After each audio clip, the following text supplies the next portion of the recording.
We don't live in the same America. There's one for white people, and then there's one for us. And theirs, mistakes are lessons. And ours, mistakes are records, right? In theirs, police are protection. In ours, police are presence, right? Two societies built side by side, but only one gets to call itself normal.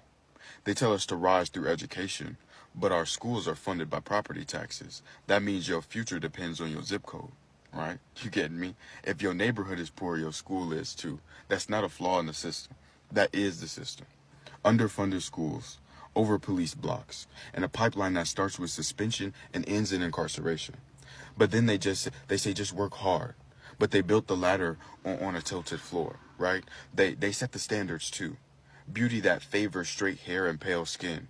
Professionalism that demands we tuck away our tongues. Articulate speech that means sound white. A smile that hides anger, a tone that reassures. They teach us to bleach not just our hair, but our being, right? That's the real assimilation. The slow trade of self for survival, for acceptance. And every time we perform it, we keep their world spinning. But we can't heal inside of a house built on harm. We can't do that now. We have to start to unlearn. We remove the white man's lens from our reflection, right? We stop treating his comfort as our compass. You feeling me? We stop measuring worth by how well we mimic them. Deconditioning means remembering our natural state before we were taught to doubt it. It's refusing to play by rules written to shrink us. It's choosing to be whole even if it means being seen as too much. Because the truth is, we were never meant to fit into their version of order. We were meant to build our own. A system where rhythm isn't unprofessional, where rage isn't criminal, where our existence isn't exceptional, it's assumed. Deconditioning isn't rejection for the sake of rebellion. It's recovery, right? It's the moment you wake up and realize the problem was never you. It was the world that called your reflection too loud when it was only telling the truth. Hello guys, welcome back to this new episode, and of course if you're new here, please subscribe. Now, you ever noticed how when a white person messes up, people say that everybody makes mistakes because it is a learning experience. But when it is a black person, suddenly it's a record or a threat or a lifetime label. You know, it's crazy how one group gets to make mistakes while the other gets marked by them. And that double standard doesn't just appear out of nowhere because it is built over centuries of history. So guys, I want us to watch some clips here, then we come back and have a talk as far as this topic is concerned. And of course, if you have something to add on this video, please talk to us in the comment section. And guys, receive much love from the motherland. Let's dive. If you seriously believe the 13% of the population and 50% of the crime, you need to get fact-checked, and I'm about to do it to you. In 2016, white people committed 70% of the convicted crime, and black people only committed 27%. Then in 2017, white people committed 68% of the reported crime, and black people only committed 26% of it. And in 2024, white people committed 53% of the reported crime, while black people only committed 25%. So this narrative on 13% of the population, 50% of the crime is wrong. You know who actually commits 50% of the crime? White people. But guess what stat black people are 13% of the population and 50% in? Exonerations. You know, when they're wrongly convicted. All you're doing by spreading this fake fact is allowing more people to profile and be racist towards black people. You know what's the highest percentage of people who are victims of white people? Black people. And if you look at all the shootings, guess who are the shooters? White dudes. So let's all think long and hard on who actually commits 50% of the crime. If you can't trust nothing, or you can't trust no one, you could surely trust nature to tell you the truth. When you look out this window, you see the tree and the cloud. The cloud reminds you of cotton, the cotton field, where your ancestors sacrificed, worked hours, long hours, 12 hours, sometimes more, to pave a way for you all. just so you can shit on them.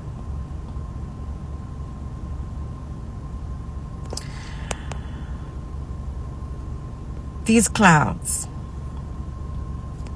should be a reminder to you all of what you are fighting for every day.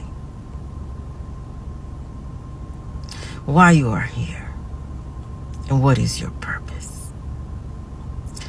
These clouds out there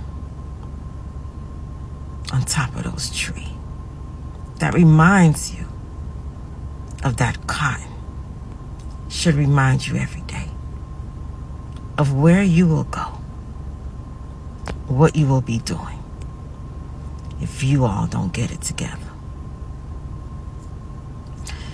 See, the cotton grows on the tree. It takes about 2 years for cotton to revive itself. What you've been seeing in films is your ancestors picking cotton from shrubs and bushes. Now, how is that significant? It's significant because it will show you and tell you how conniving and disgusting these white people are. See, the sun shines in that blue sky. It rises and it sets. White people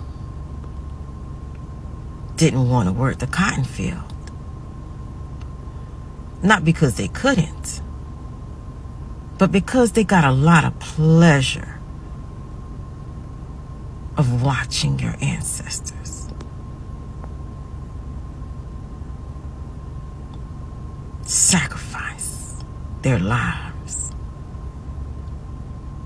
bleed, die, deteriorate. It was all for shits and giggles. The shrubs of cotton that you see was sprayed so that they wouldn't grow into trees. They used a growth regulator, a plant growth regulator, that instead of them waiting 2 years for that cotton tree to grow, they will stay as shrubs so your ancestors could break their fucking backs. So they can break their fucking backs. So they can sweat in the sun. So their hands could prick and bleed from that cotton.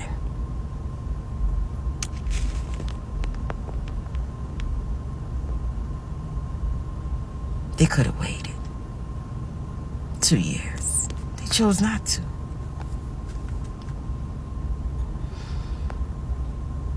They've been playing this game,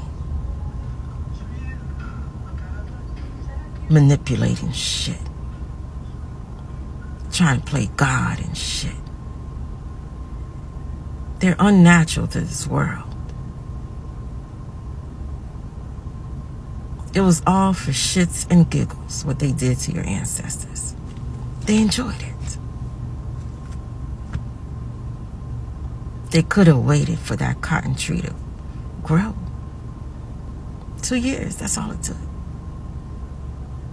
They could have just made a little apparatus, a stick, go in that tree, plug them down. They chose not to. They enjoyed their pain.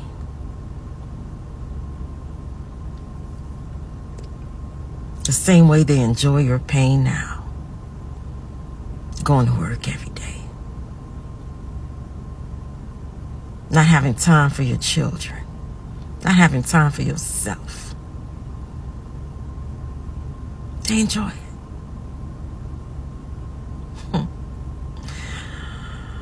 Even the diabetes, where you see your grandparents, your mothers, sometimes your kids pricking their fingers. That's a reminder of the cotton field. They enjoy it. You really think it's normal to have these diseases, to have diabetes? How about if I tell you it comes from the cotton field? It comes from those growth regulators that they've been spraying. A lot of these diseases that they say is genetic came from those plant regulating hormones. It sounds crazy, but it's the truth, because nature doesn't lie. Everything that they are doing to you right now is for shits and giggles. They enjoy it. They could have went out there when the sun went down and did the work. They chose not to.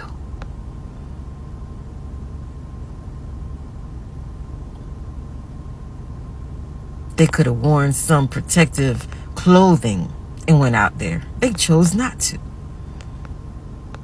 They got a pleasure out of the pain of your ancestors, as they do today. They get a pleasure when you cry, when you hear your son's been shot in the streets. They get a pleasure out of that shit.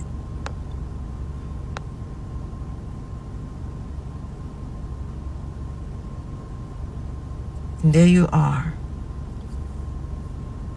shitting on your ancestors every day.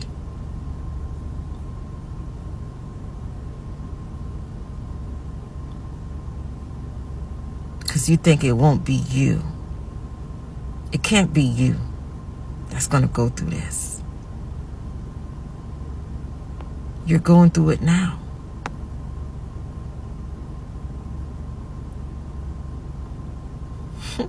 They just gave you some cheap clothing to put on. Put their names on it.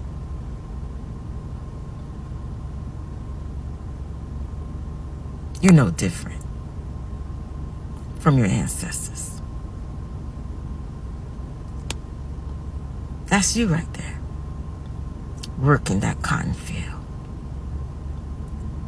working for that money.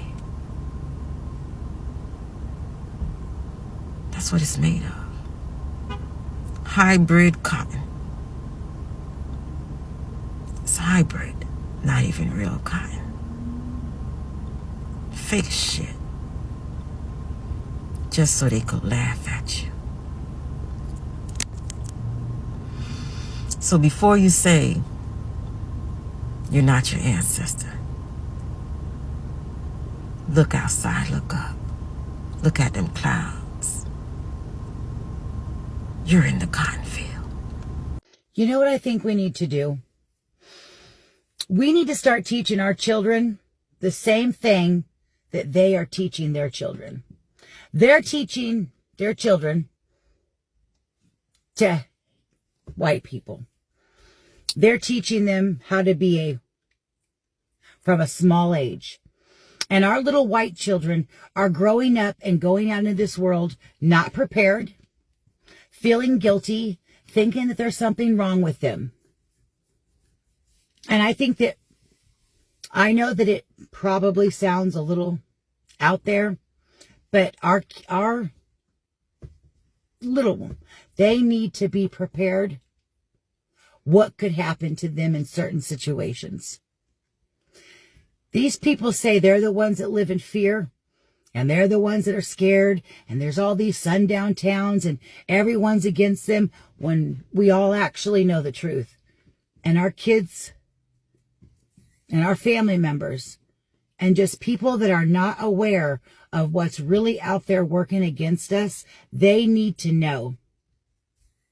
And don't feel bad for going to people that you love and care about and saying, hey, don't go to these big festivals in cities. Don't go where there are large groups of these people. Don't go there because you don't know what could happen. Because I'll tell you this right now, when I do have grandkids, I'm going to make sure that they don't have an ounce of white. I'm going to make sure that they know that they have done nothing wrong and not to let anyone in this world convince them that they are less than anyone else due to their... I think that that's fair. I do. I genuinely think that that's fair because what we've been witnessing over the last 10, 20, 30 years is there's been so much white guilt, and it absolutely aggravates me when I see that and one of the reasons why it aggravates me is because when I see all of these people running around with white guilt that has never actually experienced or done anything to anybody else, or they weren't a part of being a slave owner or something like that, when I see these people running around, usually what they do is they just enable bad behavior. And what happens is they start to become overly liberal because they are looking to be an apologist. They're looking to make other people feel good. And it's so fake and it's weak and it's phony. And instead of people being able to take ownership and a responsibility for their circumstance, we just enable other people to continue to hate more. Now, we often hear about reverse racism now. There's no such thing as reverse racism. There's no such thing as reverse racism. You can only be a racist if you have the power to institutionalize what you're doing to people who are different from you. What we're calling reverse racism is natural reaction to being treated unfairly on the basis of somebody else's ignorance. Now, don't ever let anybody say to you or about anyone around you that people don't like that person because of the color of their skin. That isn't the reason white people don't like people of color. They don't like people of color because they don't understand about skin color. And they don't understand that we all are descendants of somebody who looked like your mother. And it's time to change the White House to the President's house. This is ridiculous to call the place where the President of the United States lives the White House. It sends the wrong message. It says, I remember when Richard Nixon said to a group of reporters, I'm trying to save the White House for you white people. That says it all. And at that moment I thought, well, wait a minute. Now this is something that has to be changed, and it has to be changed. Nothing can stop an idea whose time has come. It's time to change the name of the White House to the President's house or the President's residence, which has a nice ring to it, don't you think? Now I'm going to get lots of angry responses to that one. And I understand that. But I'm reading a book right now. Everybody that's watching this has to read this book on tyranny. 20 things that we've learned over the last 100 years in this country that have put us in the position we're in now and what we can do about it. Everybody has to read this book. They should read this book first, and then they should read The Myth of Race by Robert Wald Sussman.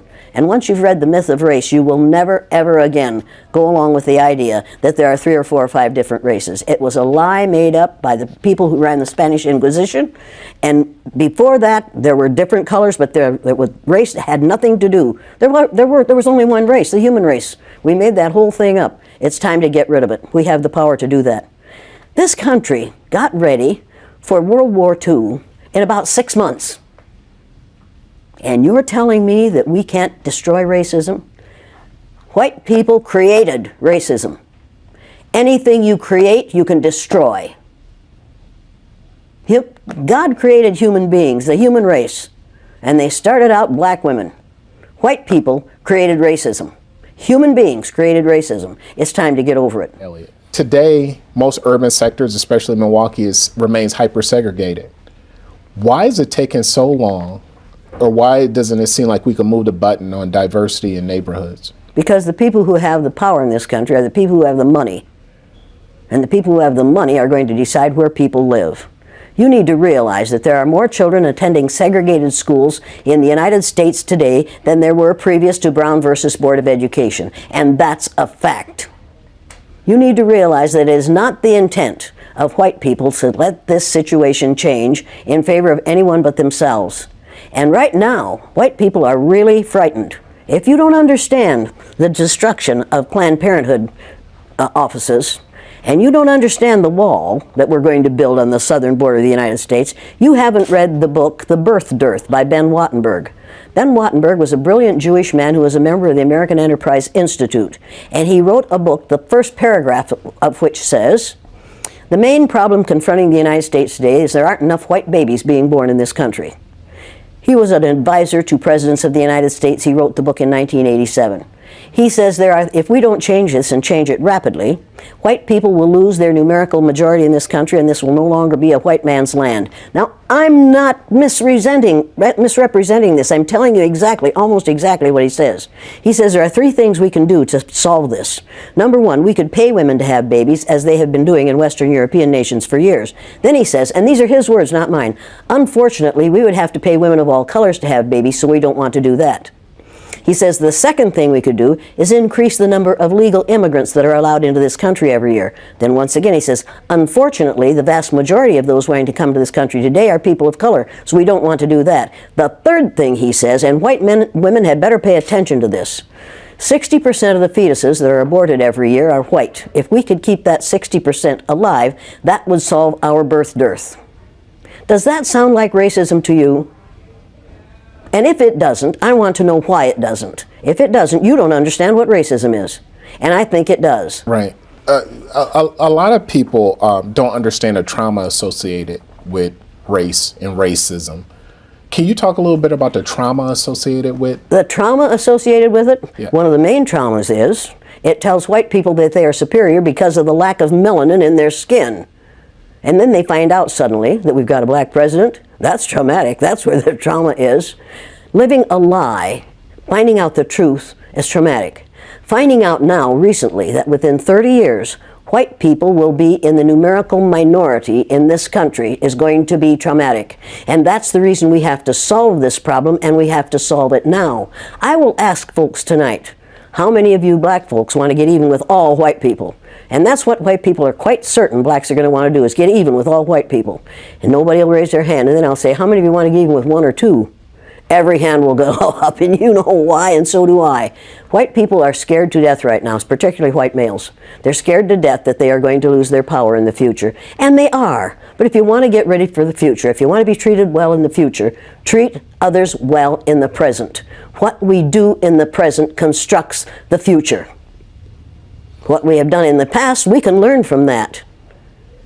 And we'd better learn from that. Those who forget the mistakes of the past are doomed to repeat them. And when you read this book, you'll realize that that's exactly what we're doing. We're repeating the mistakes that we have made in the past because we aren't teaching about these mistakes in the present. We are not teaching history that is true. We aren't teaching social studies that is true. We aren't even teaching true geography, for God's sake. When we hear, when I hear people say that they're not racist and things like that, and we talk about building racial harmony in this country, I don't think I'll see it in my lifetime.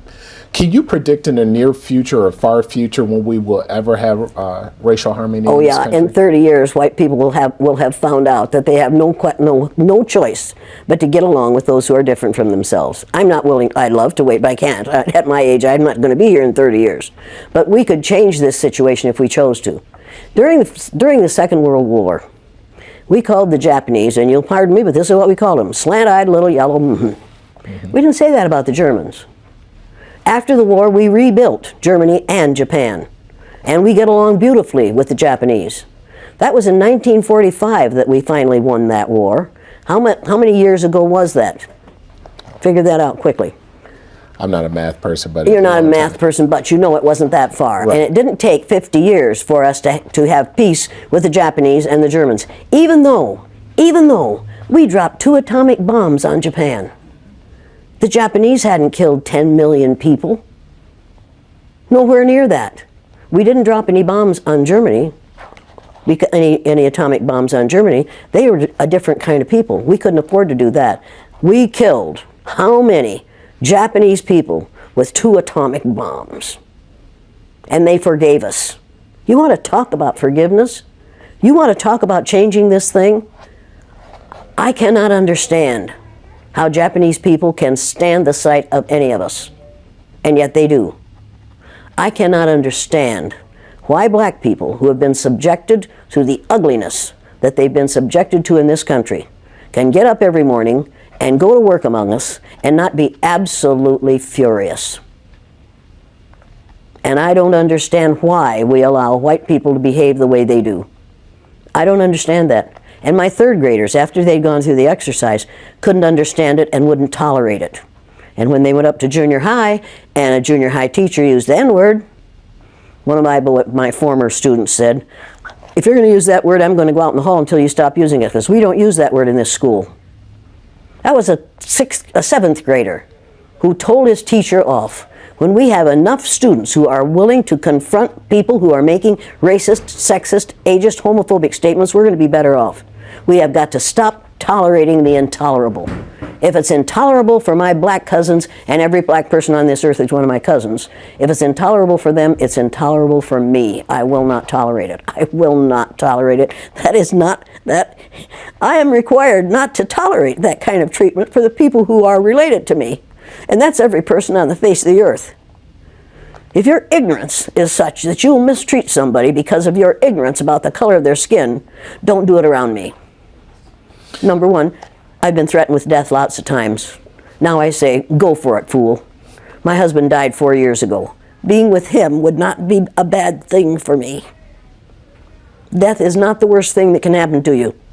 Living a worthless, useless life is much worse than dying. In the jungle in Africa, he was white. White man. I saw this white man swinging around Africa with a diaper on, hollering, "Oh!" Do you all see Tarzan over here? Right. Tarzan? And all the Africans, he's beating them up and breaking the lion's jaw. And here's Tarzan talking to the animals, and the Africans been there for centuries, and he can't talk to the animals. Only Tarzan can talk to the animals. I always wonder why. Miss America was always white. All the beautiful brown women in America, beautiful suntans, beautiful shapes, all type complexions, but she always was white. And Miss World was always white. And Miss Universe was always white. And then they got some stuff called White House cigars, White Swan soap, King White soap, White Cloud tissue paper, White Rain hair rinse, White Tornado flow wax. Everything was white. And the angel food cake was the white cake, and the devil food cake was the chocolate cake. I said, "Mama, why is everything white?" I always wondered, and the president lived in the White House. And Mary had a little lamb, his feet as white as snow, and Snow White. And everything was white. Santa Claus was white. And everything bad was black. The little ugly duckling was the black duck, and the black cat was the bad luck. And if I threaten you, I'm going to blackmail you. I said, "Mama, why don't they call it white male? They lie too." I was always curious, and then this is when I knew something was wrong. Now guys, welcome back, and let's be real. Slavery was called trade, not terror. And colonization was called discovery, not theft. The enslavers became the founding fathers. The black resistance was labeled rebellion or a violence. And white crimes were rewritten as the progress. And the black courage was rewritten as the crimes. White people's mistakes was equal to lessons. And black people's mistakes were equal to records. White teen in trouble, they say that he's in danger. The black survival was equal to criminal behavior. And the white men destroy economies and get the bailouts. Black men get locked up for the weed. The media softens the white guilt but magnifies the black flaws, whereby whiteness gets sympathy and blackness gets the suspicion. Slave patrols turned into police forces. Plantations turned into prisons. Chains turned into criminal records. And the system forgives white crimes but records the black survivals. White privilege erases the past, and the black pain gets archived.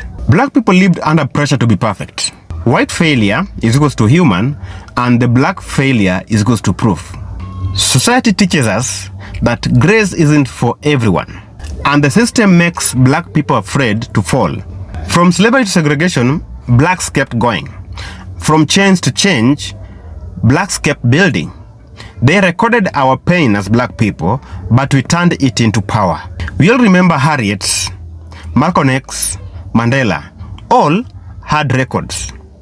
Yet, they became legends. And the same records they used to shame us now became our history of victory.